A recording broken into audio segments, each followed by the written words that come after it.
was going to start, Mayor, with the council meeting, obviously, from the 8th. And I wanted to talk about, where to go here?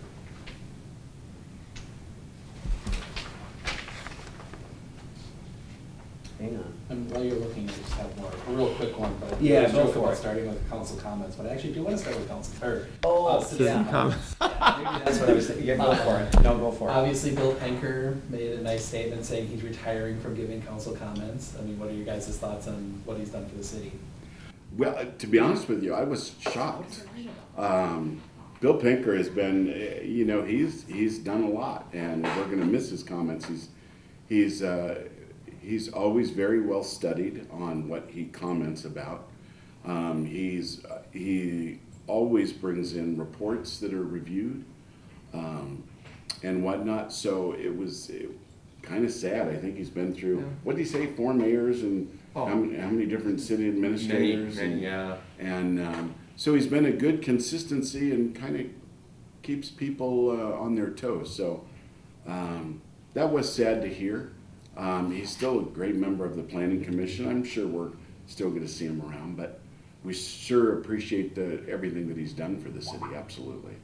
I agree with everything that Bob said, and I would add to that I certainly hope he doesn't feel his comments have fallen on deaf ears, because through the years I've been here since 2011, so about 8 years, I know that we've taken his remarks to heart on a number of issues, and he's made some very thoughtful comments based on past history, which is sometimes lost when new elected officials and new staff people come on board. So if indeed he actually follows through and does not come to speak at council meetings in the future under public comment, I think it will be a loss for the city, quite frankly, but we certainly respect what he said the other night.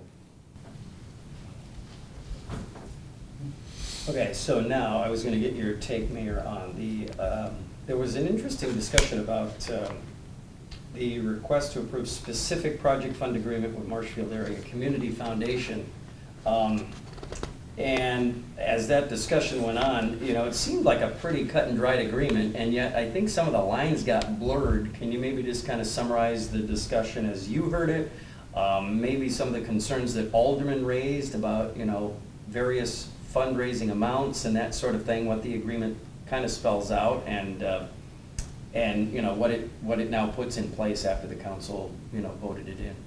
Sure. There was, I think, some confusion with the wording on it for some of the aldermen.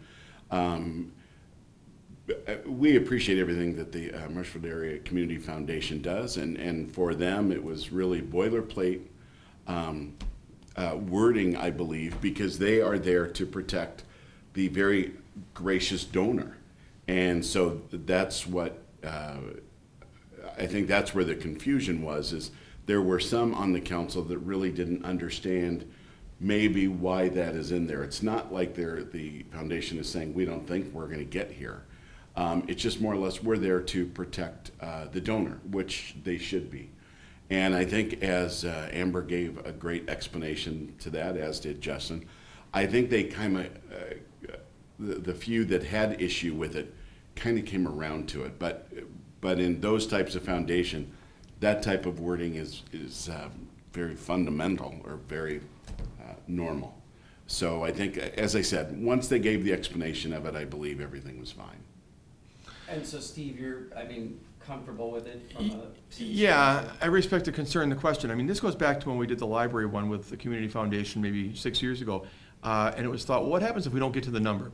What if we don't get to the private donor fundraising amount that we expect? What happens to those monies? And I think ultimately after some discussion, there was a concern that, well, it just goes off to somewhere else and is never heard from again, and who knows what happens to it. So the idea was discussed, well, the project could be rescoped or something. In the case of the library, it was actually agreed, I believe, that if the monies weren't raised to a certain degree, that those monies, at least we could tell the donors that they would be raised or are used for other important projects for the existing library, to replace boilers or to do things that were needed to make that the most functional building possible. So that part of the debate, I think, was, are we really committing ourselves that if in fact we don't see the private fundraising come together, we're going to build something lesser? And it's more for the donors, as the mayor said, some assurance to them that in fact the dollars would, if they were used, would be used for something related to a water amenity for the city. Now, ultimately, the city could come along and say, you know what, we're going to commit more monies ourselves, or we're going to wait till another time, or we're going to do something else. But the donors should know that it's not just going to be used for some other project in the community unrelated to a water amenity. The donors are expecting a very specific, they want it to go towards the aquatic center. And if they're going to be putting in the kind of money that they're going to be putting in, they should have those assurances. So, and I believe that the climate on the council right now is the council is very clear that they want to do the pool. I think in the library project, what I came to understand is I think that there was some shortfall there, and the council at that time elected not to do that. So I understand that there was a scale back of that. I don't see that with the current council, but councils change every year. So that's where you run into a little issue. So I believe right now everybody is on board that we're going to build that aquatic center.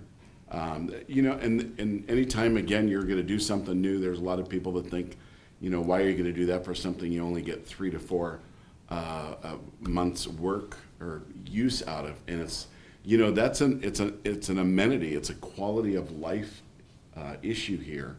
And there are a lot of people that were, grew up on Hefco Pool, and it still means a lot. I've met 2 people. Alderman Witzel was one of them. He still has his pool pass from when he was a kid, a long time ago. Wow. And but it meant something to them. And so I think that this pool conversation has been going on for 20 years. It's time that it gets done. And so I'm very confident that, first of all, I'm very confident that the fundraising committee is going to be able to raise their $3 million. The only outlier here is that the $6 million were 2017 numbers. Yeah. Everything has gone up, so I'm sure that number is going to be a little higher, and that's where the council will need to consider possibly, maybe it'll come in exactly the same. But realistically, it's going to come in higher, so the council would, bear that cost. And do you think there's an appetite for that? For bearing that extra cost or added cost? Based on what I see from the council, yes. Yes. I mean, now if it goes from, 6 million to 30 million, Yeah. we're going to have a different conversation. But I mean, I think if it's within reason, yes. And at that point, there may be some conversation about scaling back the project, but I think that you're going to find this is one of those generational type projects that I think we want to be kind of a shining star. So I don't think you're going to see, let's say it comes in at 6.5 million or something else. I don't think you're going to see people wanting to slash a whole lot just to make it work at the 6 million they talked about, because if there's a sense that it's going to make it a lesser project, something that we would not be as proud of, that we'll probably find some way to do it. Again, that'll be a council decision. I can't speak for the elected officials any more than anybody else. I want to say one more thing about it, if I can, though. The key moment for me was when we got the report from the Sweeney Group on the fundraising expectations, because I'll be honest, I was a little bit skeptical with all that's gone on in the community lately with the YMCA project and some of the other things we've been doing, even the zoo and those types of projects, that maybe the appetite for donors had dropped off. And so we really wanted to get an assessment from somebody who talked to a lot of business and community leaders to see whether or not that so-called appetite was really there for replacement of Hefco Pool. And the strong indication we've gotten back is, yeah, it is. It is, to the degree of raising the money in question. So that was a real sign for a lot of us that we're probably not barking up the wrong tree. And it's, there's enough of an appetite, I believe, with the council.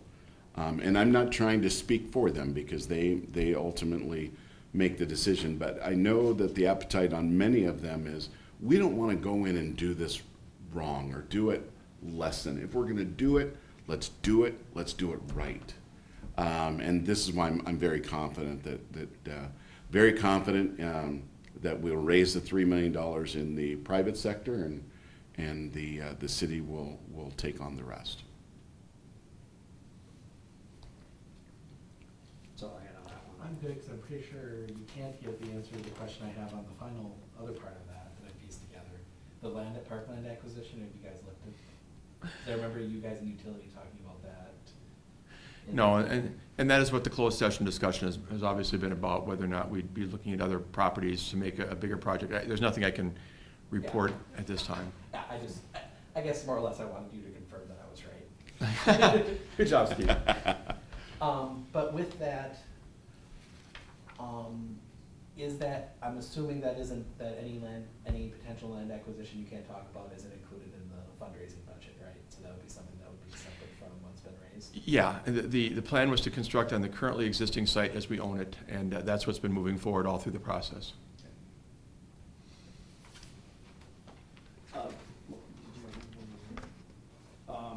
Wanted you then, Mayor, to discuss I mean, it's probably not much here, but at least I think it's worth mentioning, there's this memorandum of understanding, Winslow Family Plaza. It was kind of a minor thing, but maybe to spell out what it is and you know, do you like how it's written up, all these partners coming together to sort of, I guess, oversee Winslow Family Plaza, right? Maybe just talk about what is that understanding, what is that agreement, if you will? What's the city's role, and do you like it, do you dislike it, would you change it? Thoughts on that? I do like the partnership that's there, and the plaza is taking on a life of its own. Today there's the opening up. There's a radio station that's going to be there, and they're doing the opening up of the plaza for the summer, or of the water feature. And there's going to be the Hub City Fun Days is going to be there on Saturday. There's a lot going on. Of course, the Friday night concert series is going on there. And the essence of a great community, of course, is a gathering place. So that's really coming along in its own. I believe the structure, as was discussed the other night, is an appropriate structure. I'm certainly happy with it. I don't know, Steve? Yeah, and this is a renewal of an agreement we had last year. It's sort of the second annual version of this memorandum of understanding. It's been modified somewhat. The biggest issue here, I think, is we learned a lot last year. You know, there was a big push to get that plaza up and running by the July 11th, the Wisconsin Farm Tech Days. And everybody was racing, and it was all good. And we had some great comments last year about concerts and other activities that took place there. But we had some things come up about who's responsible for what. You know, we have CVB has contributed money. The Economic Development Board, which is part of the city, has contributed money. Main Street is overseeing it. They supervise the person who's hired, which is now Nikki, who is doing a great job. So, but we learned some things. Let's say you wanted to have a special event out there. Well, I want to have a concert. Well, who do I call? Well, you call this person. Well, now I want to can I have extra parking? Can we close off 3rd Street? Well, now you call this person. I also need some extra garbage containers. Well, you definitely have to talk to this person. And we had some kind of stumbling over responsibilities a little bit. And the purpose of this, I think, is to nail down who are the point people for what. Justin Casperson, our Park and Recreation Director, will be the key city person for the most part to run things through. He may turn around and say, well, look, for this part, I'll have to talk to Dan Connect, the Public Works Director. But it's pretty clearly delineated now what Nikki's responsibilities are as a program coordinator from what Justin, leading the charge for city staff, our responsibilities are for maintenance, upkeep, special arrangements, those types of things to make the events work. And I think we kind of made a better delineation in the agreement as to what's expected of all the parties. So first year's experience, we all say wonderful, but the learning leads to a modified agreement a little bit in year 2. Is there any concern that there's, I'm trying to come up with a better term of saying, but too many organizations that are all kind of getting involved now? Because you've got Economic Development Board, you've got CVB, you've got Mackey, you've got Main Street, you've got a Plaza Committee, that we're almost spreading out that information, spreading that out too thin, and there aren't, it's hard to know who to go to for stuff, especially if you're not from the community. Well, that was part of the purpose of trying to centralize largely between Nikki and Justin, you know. But again, does the average person know that when they call? Initially, probably not. As far as a lot of partners being involved, though, Steve, I would say this. Everybody's representing a different aspect of making this successful. The reason the Convention and Visitors Bureau has contributed money and has committed to it for future years, they want to see this be a tourism type of thing. They want to see people coming to enjoy Winslow Family Plaza events as part of coming to visit Marshfield and explore and spend other money here. Main Street is committed to the idea they want to see people come here and then do shopping and dining downtown, so they're trying to use this to help foster new business growth. And when they talk to people interested in vacant units, that's what they're sharing. They're sharing numbers about people who've come down here and how that could possibly make it a better business climate. The city obviously just wants to see a gathering place where people can come and enjoy and feel like they're more connected with their fellow residents. So we all represent different pieces, which I think is how this came together in a partnership to begin with, in terms of the donation of monies and the donation of in-kind help. But back to your point, I think we want to clearly delineate for the users who they're going to deal with so that they don't deal with 8 people. They're not calling, half a dozen or more people for every piece of the puzzle that they need for their special event. And I think we're getting there. We need to communicate that out through websites and other means to the person making the initial contact. And what can I expect when I try to set up a reservation? I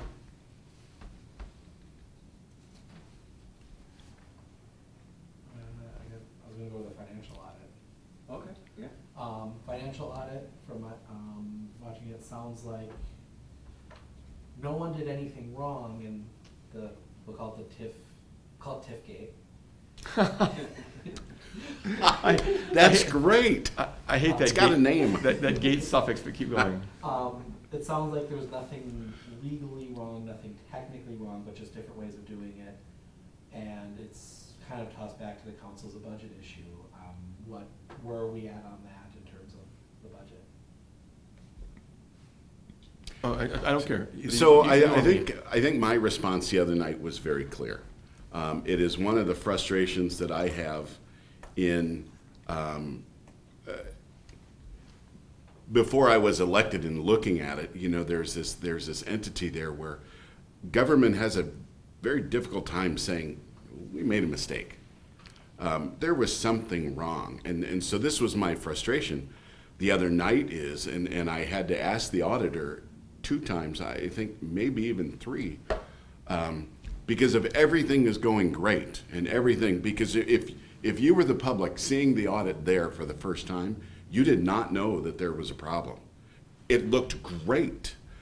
Meanwhile, we're sitting over here $1.6 million short. For me, that is a bit of a problem. So I asked the auditor very specifically, is the way we were doing it before the way you would advise other communities to do it? I got a long, drawn-out answer, which was a very political answer. And so then I asked the question again. I asked the same question. Is that the way that you would do it? And he said, no.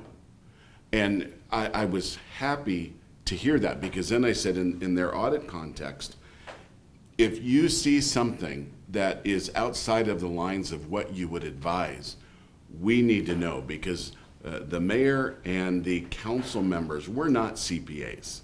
We're not, those financials there, when you look at them, they're very well done. And I would like to compliment Ron and Amy and our finance folks and Steve a lot. I mean, hundreds of hours have gone into this and cleaning it up, if you will. So for them to just come where my disappointment was, well, let me talk about where I was happy. I was happy with the condition of everything. Our debt is down to 55%. I believe it was up in the 60s. So I think that is a very, very good thing. Yep. That is a great thing. So it's good that we have the controls. What was great about the audit too is that we found out nobody did anything intentional. There was no money missing or anything like that, which was a big scare initially. It was the way they did it was wrong. So I asked them that, when they come to do these presentations, please speak in a language that we can understand and that the public can understand. And if it's a $1.6 million glitch, we need to hear that in this thing. That part was a little frustrating. And again, in government, if you look at it on the national level, there's a lot of blamers, and there's a lot of blame, but there is no accountability at all. And so, I will say this. Since the time that we got that, there have been measures put in. Steve has done a tremendous job Ron has been unbelievably outstanding. So I'm very proud of our city staff, very proud. And that is unwavering. But when these issues come up, it's okay to say, we made a mistake, and here is the issue. You know, it's like, it's almost like, don't worry, I already called the fire department, everyone's coming here, but here it is. And here's the fire. And so, you know, at the end of the day, you know, am I glad with the results? Yes. Where I was disappointed is the people that were originally the auditors were not there that night. And so these two gentlemen that came in that did a great job, you know, they received a much friendlier reception than the prior guys a couple of months ago. So the other night was a lot of cake and a lot of candles and a lot of balloons and a lot of confetti. I can't guarantee this, but I'm going to say it's going to be a different conversation in October when we have to fill that void. And so this is what I wanted to get across to our the residents here in Marshfield is, you know, there's a concern there. We're going to have to fill a $1.6 million gap. And Steve is doing a great job trying to narrow that, and there's been some things that we've done with the sale of City Hall, and there's some other things that have gone on that's going to help that, but it's going to make for an interesting budget conversation. Here's what I would add to that. I think what the auditors were saying from the podium on Tuesday night was factually correct. I mean, truthfully, no monies were missing. There was no fraud, no embezzlement. There was monies are oftentimes moved by communities from one fund to another, and you know, for various reasons. What I would suggest, though, and looking back, is that I wish they had made a comment. Every year, as part of the audit, they have what they call a management letter, which is 2, 3, 4, 5 things that they point out where they say, you might want to look at this. You know, we see that the way you're handling money, this person is doing this and this person is also doing this. You might want to look at checks and balances and do some more segregation of duties. Oh, we'll take a look at that. I think it warranted a comment in terms of, you know, you're transferring money in excess of debt payments necessary out of the TIF districts. Is there a plan? Is there an ultimate plan as to how you're going to reconcile when the time comes? That's what I wish I'd seen. If I'd had any indication of that, if previous mayors and councils had had any indication of that, I think we would have addressed it. So are they wrong in saying that it's not their responsibility? Maybe not. It's something, though, that would have greatly benefited their client to have had pointed out. And again, I'm not faulting anybody in particular. No wrongful actions were taken by those folks whatsoever. It's just information that I really wish we'd had at our fingertips in recent years. You know, very similar. Steve brings up a very good point. You know, there was a lot in that, and one thing, you know, Steve puts out the agenda.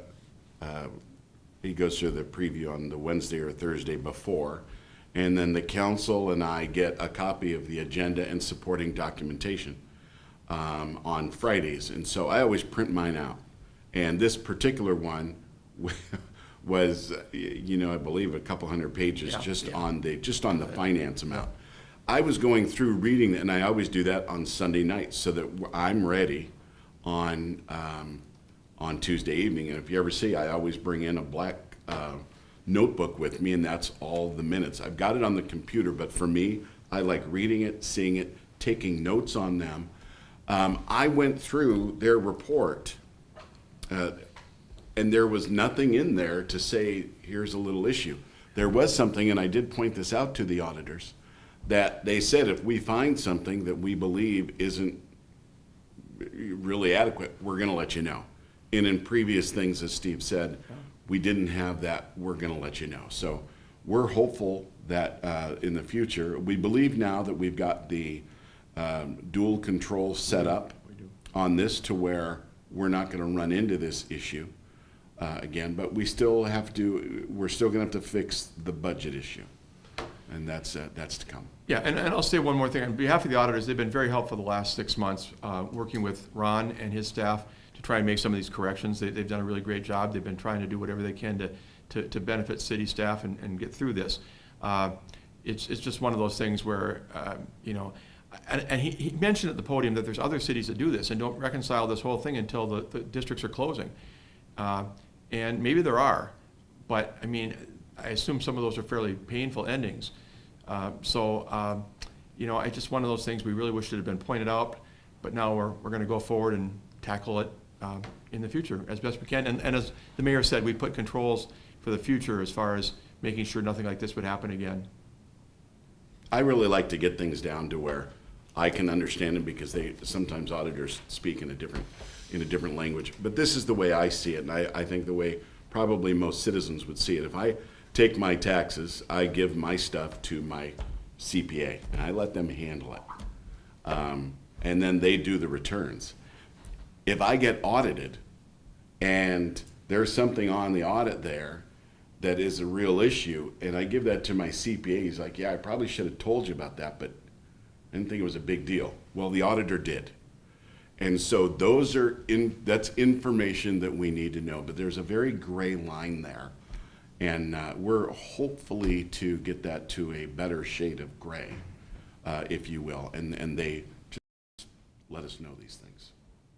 Is that, the gap that you talked about though, is that being filled this year or next year through budget or contingency or how, a little bit of both? Let me explain what happened, because if you remember, we not only had the $1.6 million adjustment, the bad direction, for lack of a better term, we later on made one the other direction, which was good, but still made more people scratch their heads in terms of the fact that we've been not collecting any financing fee, if you will, for projects that we had internally financed.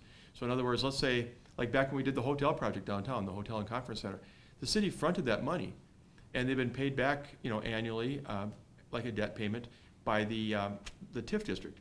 Well, if we'd done this through a bank, we would have been paying 3% interest or something. We had never been, all that time, charging ourselves interest, because we can get the TIF district to pay the general fund back with interest, like a bank.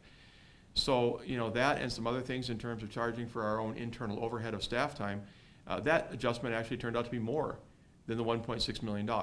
So the biggest issue we have right now, and the one I think that Bob is alluding to, is because we've been allowing ourselves unknowingly to use monies to fill the annual budget gap that really shouldn't have been used for those purposes. That's what we're facing. And we've allowed it to become kind of a daunting issue because we didn't know it all this time. So, I mean, we'll deal with it. We're looking at other ways to try and reduce expenses, maybe some potential revenue opportunities. But it's going to be a problem for a number of years to get ourselves back to where we want to. We're going to strategically do it. I don't know if I even answered your question. When are you filling the gap then? So Well, is it spread over years? Yeah, those entries have been made, the journal entries have been made, and actually we have more money right now in our general fund reserves than we had when we started. The real issue is, and as the mayor said before, we got $900,000 for the sale of City Hall. The real issue is, every year we've been counting on using a certain amount of money from debt service reserve funds to balance the budget. And to my knowledge, I was totally unknowing that some of those funds that had been placed in there had come from our TIF districts. They were transferred over and above the amount that we needed to make those TID debt payments. So those were monies we were allocating to offset budget gaps every year that never should have been used for that purpose. That's what I wish had been told to us somewhere along the line by the auditor or our financial advisor, saying, you know what, you can do this, but there's going to be a reckoning day someday when you have to pay back the other taxing entities when you close out and settle up. And I don't think, do you realize that that's what's happening? What is your plan to reconcile and to wrap things up at that point? Those are really the two issues, I think, is the annual budget and making sure that we're in a good position to reconcile at closeout time with the taxing entities that are part of the joint review process. Basically, to make this a little bit simpler, you've got your regular checking account here. And what we've been doing along with our regular checking account, and make sure I do this analogy correct, is I've been going over to my Christmas fund every year and taking money out of my Christmas fund and putting it into my checking account to pay my normal bills. And so now what we're saying is, in essence, we're not going to be able to go over here to the Christmas fund account. Now we're going to pay our own bills. So the shortfall comes in in the fact of whatever that was we were taking out on a yearly basis, now that's gonna need to be filled with something. And Yeah. that is a problem. Is that a No, reasonable that's analogy? that's a pretty reasonable analogy. I've said it a little differently, but that's basically it. So, I'm. As Alderman Witzel says, we have these buckets, and then you have this big bucket, and we've been taking too much out of this bucket to the, he does a bucket analogy that's similar to mine. Yeah, the one I've used, and maybe this is gonna be no better, but I'll try it, what the heck, right? Give it a whirl. Is the idea that the husband and wife, have this idea that they wanna buy another car. Their car's getting older, and someday they have to replace it with a newer one. And they've been putting money aside in a special bank account, but unknown to one of the spouses, the other spouse has been at the same time drawing money out of that to pay the rent, to pay the groceries, to pay whatever. And so someday the one spouse says, hey, we're ready to buy the car now. And the other one says, no, we've had to use some of these monies annually to make our rent payment and our utility payments and stuff like that. So no money was squandered, nobody gambled it away at the casino, anything like that. And that's the case here as well. But those monies that we thought were available for something else have been used for a purpose elsewhere. In this case, the annual budget, instead of ultimately the reconciling or the reckoning, if you will, someday with the other taxing jurisdictions to close out. That's again kind of simplistic as well. I guess I get caught up, and maybe it's my naivety in city budgeting. Was there ever a concern or a question on why there was more money at the end of the year than there was supposed to be? I don't think you'd see it that way if you were looking at the books. I don't. I don't know, it sits in the back of my mind, like, and maybe it was just a matter of lack of, like, something wasn't communicated right or something, but it just seems to me like there'd be, you get to the budget and like, oh, we have this little pool of money here that we didn't think we were gonna have or shouldn't have. No, I think the bigger, and again, we're gonna get really deep in the weeds fast here, but I think the really bigger thing might have been from an analysis of the TIF districts, because when you're transferring, the TIF districts are doing really well.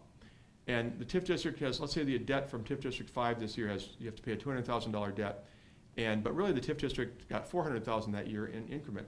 So what the TIF district really should be doing, we should be sending $200,000 from TIF District A to the debt service reserve fund to pay that year's debt, the next year's debt for the TIF district. But what was happening was the whole $400,000 were being sent over there. And so the appearance was that in fact the amount of money we had available to pay for current and future debt was much more than it really was. And those were some of the monies that were being allocated toward payment of debts, current debts, in general, if you will, for other city projects, where really it should have been segregated to the point where we shouldn't have been sending over anything more from the TIF account to any place else than we had to make those debt payments. It should have been tied exactly, and it is from now on. From now on, if TIF District number 5 has a debt payment in 2020 of $163,512.06, that's the exact amount, and only that's ever going to be moved anywhere besides to make those payments. So we're no longer going to have any impression from any place else that we're better off than we were. That's the real issue. It gave the impression that there were more monies available for general debt payments and other things than there really were or should have been. Which will also give us a much better look of how our TIFs are actually performing. Correct. But I can tell you that they are performing very well in general, which is why we got to the point where we did, where there was excess revenue repeatedly to shift over into other locations beyond what the debt payments were. And again, if I'd had any idea that was going on, or if the council, the mayor, anybody at that time would have had a sense of that, and that's where we wish, again, and I'm not trying to castigate the auditors, but if they had referenced it and said, you guys, is there a plan that in 2025 or something you're going to do this to make this picture come together? I think we would all, our eyebrows would have gone up right away, and we would have had a different conversation. Those flags weren't put out there. Maybe the auditor doesn't feel that that was their responsibility. Get that? But that's the issue at heart. And again, maybe I missed it, I just want to be clear. So when do you start the process of filling the gap with the 1.6? Is it, is it 500,000 here? Is it 500,000 in next year's budget? Is it, how are you going to do that? Well, and again, or did you do it already? Yeah, the transfers are, the It's one, done? the 1.6 is done. There was a 2 point something the other direction. Right. Those have been made. Okay. And as a result of the net being positive, our general fund balance actually looks better than it did before. But the issue is, this idea that we've used $500,000 or $600,000 a year from the general fund to offset budget gaps, to fill the gap, to make the budget balance. Well, some of that is okay in the sense that typically we run a surplus. Maybe we don't do as much snow plowing, that wouldn't be the case this year, but oftentimes it's a $22 million general fund budget, so 1% is $220,000. So oftentimes we run a surplus because department heads find savings and certain things don't happen during the year they thought might have happened. Maybe a $300,000 surplus. But we applied $600,000 or something to make the budget balance. Well, the reality is those additional monies, we never should have been applying. So now we're going to have to come down to closer to what we might actually have for a surplus. And even you don't want to bank on surpluses regularly, which we've sort of been doing. So it's going to be, we're looking at everything, Mike. We're looking at budget cuts. We're looking at, are there other revenue opportunities? I don't just mean fake ways to tax people. I mean other legitimate things that we ought to be charging for. We're going to restructure our debt. We've been doing 10-year notes for a long time. I don't know why that started. The idea looks better. If you pay off a debt in 10 years, it's better, less interest. But we're doing 10-year notes and always have done on things that are 30 or 40-year improvements. And so the people who move here in 2040 aren't even paying for them.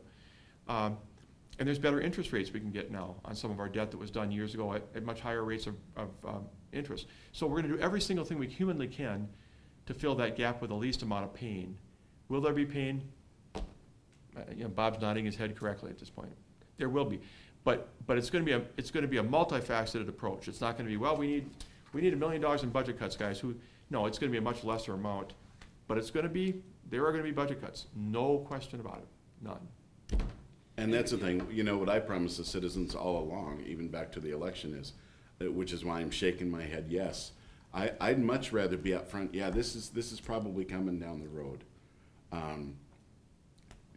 As opposed to kind of like that meeting the other night where everything was great, and if citizens just checked in, okay, everything's great, the debt's way down and all that, that's really good, but there's something brewing here. Basically one of the first issues that we have to go, which is why Steve's looking at different cuts and everything else, is what we know for sure is that next year when we go to do the budget, we're not going to be able to take that money out of the Christmas fund and bring it over here. So there's a certain amount right there that we have been doing traditionally that we're not going to have. That's going to have to be covered. And this is why it's a 3 to 5 year plan. From a staffing perspective, we are looking, and we've got a couple of openings coming due soon. We are looking at what we need to do. I mean, is there ways we can combine two positions? Everything's going to be on the table. Literally everything is going to be on the table. And I don't say that in a panic mode, but how can it not be at this point, everything be on the table? But you'll see addressing it in the most creative ways we possibly can. And it probably will take a little while for us to get into the groove as to where we need to be going forward. It might take a couple of years to get to that point, but we're committed to doing it. I will say one more thing. This is going to sound really weird. The minute I say it, I'll probably wish I hadn't, but here goes. I've done that before. If people say, well, you've been squandering our money for a while and now we're in this bad spot, truthfully, because we thought we had more to work with than we have, we've done more work in some areas than we probably would have before. We've probably repaired some buildings and replaced some streets and done some things over time that wouldn't have happened, are happening earlier than they would have if we'd have known the situation we were in. So that's not going to give a lot of comfort to people, but it's a way of saying that, again, nobody embezzled or anything like that. The monies have been used for purposes that have furthered the community, but the equation is now needing to change. You sort of gambled and won, but you probably shouldn't have gambled. No, That's that's it. a bad Yeah, I So, Mike, wait, and when you say $22 million general fund, you're talking about the part of the overall city budget that is funded by taxpayers, right? Yeah, That's the well, taxing part, the yeah, taxing generally, part. right. The general fund is those core services that we have to provide. So ambulance is not part of that, and some other things are not part of that. They're separate. Even wastewater, we have to provide sewer service, but it's a separate fund that stands on its own. The ratepayers pay for it, and the rates are adjusted to cover the costs. These are the things like police, fire, public works, the things that you're right, are largely paid for through taxes and intergovernmental aids, money from Madison for various highways and general revenue. And the general fund budget is about $22 million. The overall budget's about $47 million or so. So it's about 50% general fund, the core services.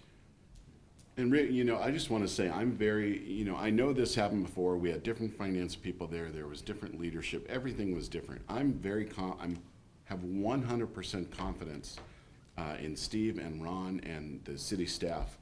I believe we're on a completely different road. As an example, I sat down with Steve, Dan Connect, our wastewater folks. We did this back in November.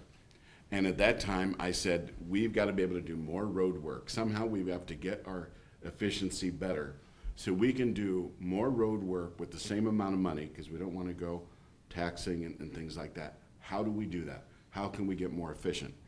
At that meeting, of course, it was a very uncomfortable meeting for me, because I've got these eyes looking at me and they're like, Bob, we're never going to be able to do that. Well, at the end of the day, Dan and everybody went to work.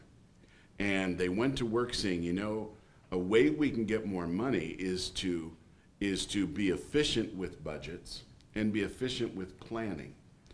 And Dan worked feverishly with the different departments, and it ended up that there was a way that Dan was able to work with wastewater to where they could find that when they go out and they do different wastewater projects in conjunction with city road work that's being done, it can actually be at a cost savings to both the city and to wastewater, just that communication. So much so, they found $65,000 just for this year alone. And what that meant, that efficiency is, they can go out and do more road work. You could take $65,000, and there's no guarantee it's going to be there every year. Some years it might only be 20,000, maybe some 100. But if you take 65,000 over 10 years, 650,000, it's a pretty substantial amount of road work. Those types of things are what are happening, and if we can catch a little $65,000 savings here, 40,000 here, maybe make some more efficiencies there. I believe in Steve, 100%, and I believe in his staff. And I think that with the addition of Ron, I believe this is a great team, and I think we've got good days ahead, great days ahead. But we are going to have to. We know what the diagnosis is. Now we have to get through that rough period of going through after something has been done. You got to take care of it for 6 or 8 weeks. Ours is going to be 3 to 5 years. I was wondering if you're going to say chemo or what you're going to. Yeah, right. No, I didn't want to say rehab because I thought that would be weird, but it is. I'm just Can I add one thing before I forget, because I will forget otherwise, right? I thank you for your comments, and I agree with what you're saying. We have a good staff, and we'll work together with an outstanding council and mayor to make this work. But one other thing, you'll be seeing now that we've gotten through the TIF district adjustments and the audit work and the audit presentation, you will see on an agenda in June to talk about our financial advisor and our auditor and whether or not we want to stay with those services. And that's not to be disparaging to either one of them, but we need to know going forward between staff and the council what consultants work for us we have confidence in, and there's other people who provide that service. So we may certainly stay with the same ones, we may change, but again, we're doing due diligence to make sure the follow-up comments from what the mayor and others said last night and before are being addressed in some way, shape, or form, to have that level of confidence in everybody that works for the city of Marshfield. Is that audit report public? Because I noticed it wasn't in the public packet for the council meeting. The audit report was in, you mean that management piece at the end? Yeah, or the whole thing, actually. You can, well, the audit report was in the packet, right? No. Oh, it wasn't? Not in the I'm sorry, it public wasn't. Oh, yeah, we can certainly make that public. Okay. Yeah, that's not a private document. Okay. I didn't realize that wasn't in the agenda. I know it's 150 pages or something, I'm not saying which is maybe why I didn't make it the first time. And honestly, You'll enjoy it, Steve. we didn't- It's great. Yeah, if you don't take a sleep aid, this will do it for you. But no, we'll definitely make that available to you today. Yeah, we gotta do something after June 4th. Right. Also, just a follow-up, you mentioned that several positions will be coming open soon. What are those? Oh, I'm not gonna name specific positions. We have retirements coming up. Oh. No, there's, I just mean as they come up. People think of municipalities sometimes, and in government in general, they just keep doing the same old, same old. Fred leaves, well, we'll get a new Fred. But we are now looking way more thoughtfully, and we have been for the last couple of months. As positions come, we know that so-and-so might retire in September, so-and-so might retire in November. at saying, okay, do we just replace that person, or do we come to the council and say, you know what, we think we could combine two positions here, or maybe this work that this person does is better done by an outside vendor. I'm totally making this up. I'm not saying that we've made decisions of that nature at all, but being a lot more critiquing before we just hire people to replace them. And in some cases, we'll just turn right around and hire people to replace them because that position is desperately needed. Great. In other cases, there's maybe other ways to do the deal. So you'll see us being more thoughtful and critiquing of those types of decisions. How many FTEs does the city have right now? A little under 200. It's 190. It varies. I think right now it's 192 or something like that. Okay, and Yes, how much do they cost us every year? Wow. Well, I don't have the number. I will say Family that. benefits and everything. I will say this. It's, sometimes when people from the private sector look at our budget, they look at the personnel costs and say, oh, you guys are out of whack. You're way too a higher percentage of your organization is spent on personnel costs. We don't make a product. Our product is the building inspector, the police officer. So, I was just curious. I'm trying to figure out how to estimate for you a number. I'd rather just get you a number, but it's half or more of our total budget because, wages and insurance and those kind of things are the guts of what we do here. I mean, it's like $30 million. I don't know if it's that Am high. I saying that right? I don't know if it's No, that high. it's $3 million Yeah. it's $4 million just for Yeah, insurance. and the insurance is about 3.1 million Oh, alone, I mean, health that's insurance. Not 30, but 30 point, yeah. Yeah. Okay. Yeah, And how That's the many, number I was thinking. actually, in clarifying, how many of those FTEs are non-public safety? it's about 50-50 between public safety and non-public safety. Oh, Yeah, police and fire make up about half of our overall employment. And police, fire is what, self-sufficient, self-funded, police or not? Well, fire and EMS run together, and actually that's one of the things that Ron is looking at right now is the EMS is an enterprise fund. It covers itself with user fees and whatnot. Is the EMS picking up its fair share of the expenses of running the fire station? Of maintenance of the building, of other operational costs. And I think you're going to maybe hear in the future that there's some tweaking we want to do there too to make sure that it's representative of its fair share of the expense being charged to the enterprise fund rather than the city general coffers. So I mean, you say are they self-sufficient? Technically, the ambulance portion is. Okay. The fire portion is not.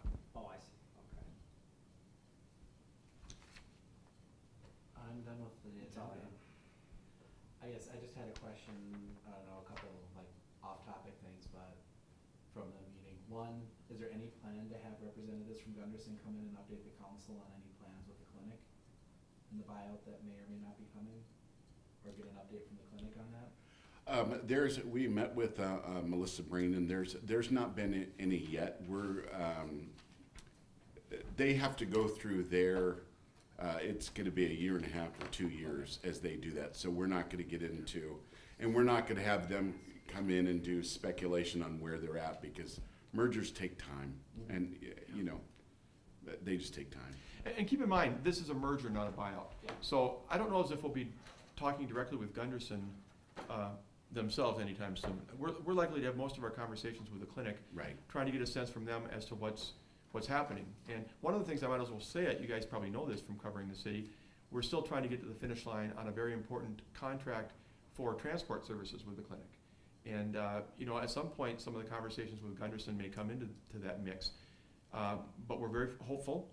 There's very strong indications that we're going to get to the finish line on being the transport service provider for these interfacility transports for some time to come.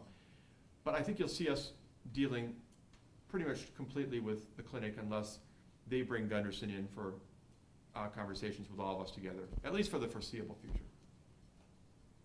And then the other one is, again, on updates. Is there a plan in the near future for an update on the new communications department and how they're working to the council? There will be. There will be coming up, maybe late June or in July. The switch over from charter was daunting, and to say the least. And Tom did a great job, as did David, in really facilitating that. It was the amount of emails that had to go back and forth with senior charter folks to get this done was really amazing. And so it's been nice that now, we are back live on, all the channels are up, 989, 990, and 991. They are doing a lot of community programming. You'll see them out more, and so that will be there. We're going to be out. They'll be out at the Dairy Fest parade and at the breakfast. So, but to answer your question, yes, there will be an update coming. Yeah, I'm one of these people, I always talk about the buffet mentality.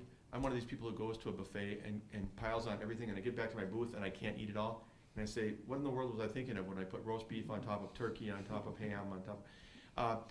Tom is doing a great job. Tom Laux, our communications coordinator, and his assistant David Bennett's doing a wonderful job. They had a lot on their hands the first few months. I mean, they started work. David didn't even come on board until March, so Tom went without him for 2 months. They had to relocate out of the Marwood building to this building. They had to deal with all this charter stuff. They had a lot of stuff going on. So I think Tom would like to be a little bit farther to be able to update the council on communications plans and so forth. But it's coming.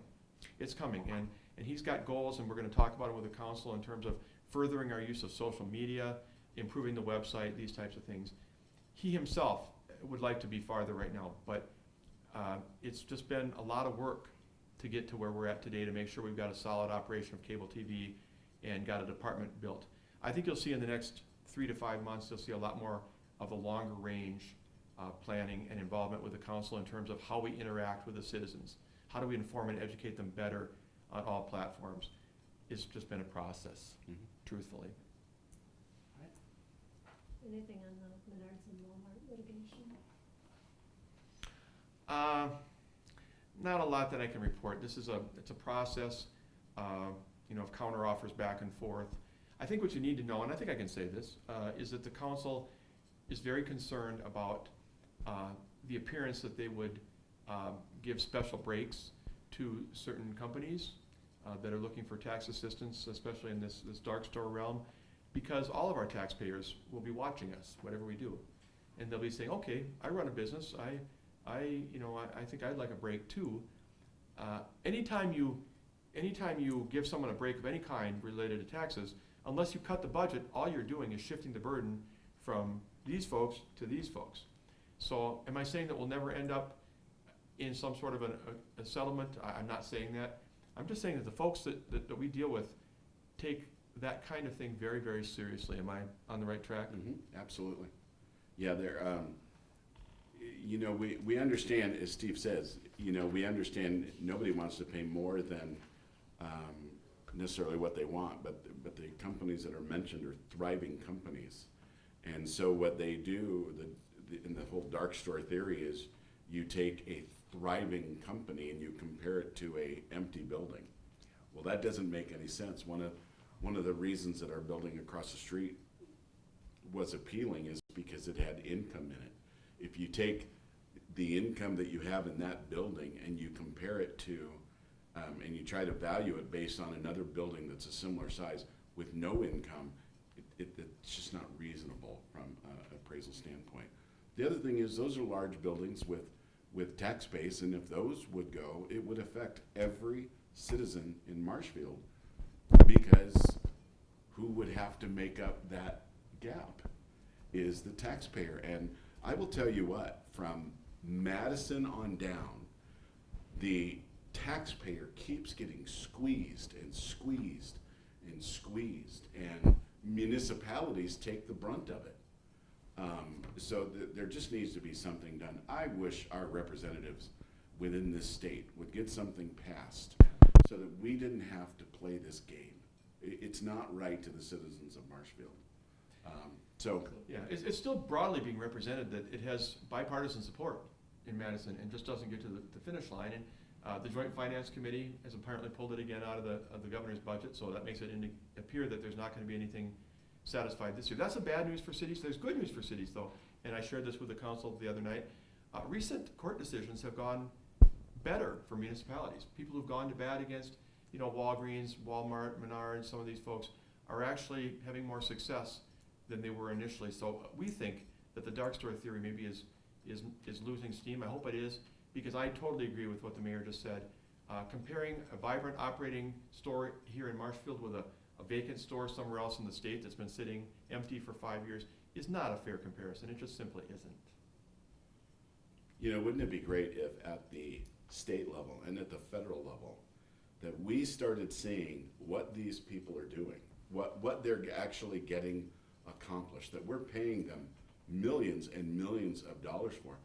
We don't hear any of that. But boy, if somebody goes on Twitter or if they go here or there, then it's national news. And it's like, you know what I want to hear about? What are you doing about the homeless problem? Where are we at with that? What are you doing? But we don't hear anything on that. There's bills being passed right now, and no one knows about them. Why don't we know about them? Because that's not interesting to talk about things that are getting done, that are getting accomplished. We'd much rather hear about the foolishness that's taking place. And at some point, I believe that the American public and the folks here in Marshfield, there's going to be a point where people are just fed up with it. And I think we're really close to that point. How about we quit complaining, we quit doing all this, making everything a mountain. When you go on many of the news outlets right now, if you go on one of them, every day, 24 hours a day, there's breaking news. And some of the breaking news is so silly. Wolf is getting water, film at 11. And it's like, it's not that important. Let's get to solving issues. And I believe we do a great job of that here in the city. We talked about this a little bit earlier with how much does it cost to run the city. It's expensive. And I always said, I wanted to bring a business aspect to the city. Well, that doesn't mean that the city is going to be out making a profit. That means we are going to get more efficiencies, which I believe we are. And I think that's the kind of thing that people need to hear more of, and we will be doing that more with our, I don't think that and I've heard Steve say this before, I don't think we do enough touting our successes and what's going good. True. It's just not happening. And it's got to get to that point. True.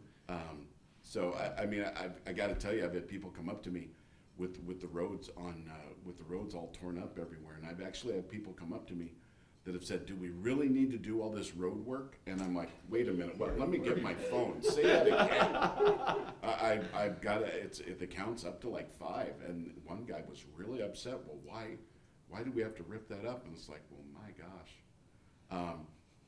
Yeah. But you will always have that element there of, sometimes people are just upset about things, which is fine. But I think there's a lot of really good things going on in the city, and I'll end up with that.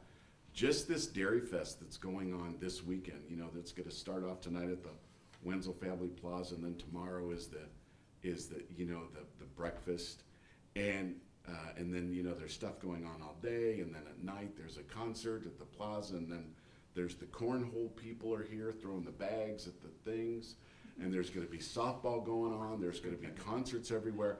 There's going to be all this great stuff, and and of course it's because we honor our farmers, certainly in Wisconsin. But I'll tell you, it's more than that. I believe here in Marshfield. My son Hunter just got home this morning. A surprise. He came home from Milwaukee. Surprised his mom. She started crying. He told me the other day.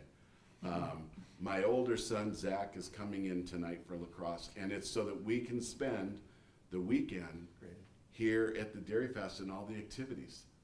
That's what Marshfield's about, is those community gathering spots, and that's what Marshfield is about. I really believe it. It's about people getting together, having fun, being productive. That doesn't mean that everything's going to be rosy all the time. Everybody has issues, and every city has issues. We have ours, but I still think Marshfield is the best city in the state, no doubt. I believe that even within the country. And I've been around to a lot of different cities and whatnot. The care that takes place here.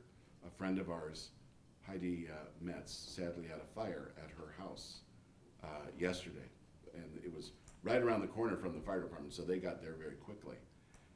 As you normally see from Marshfield citizens, there was an influx of people there ready to help.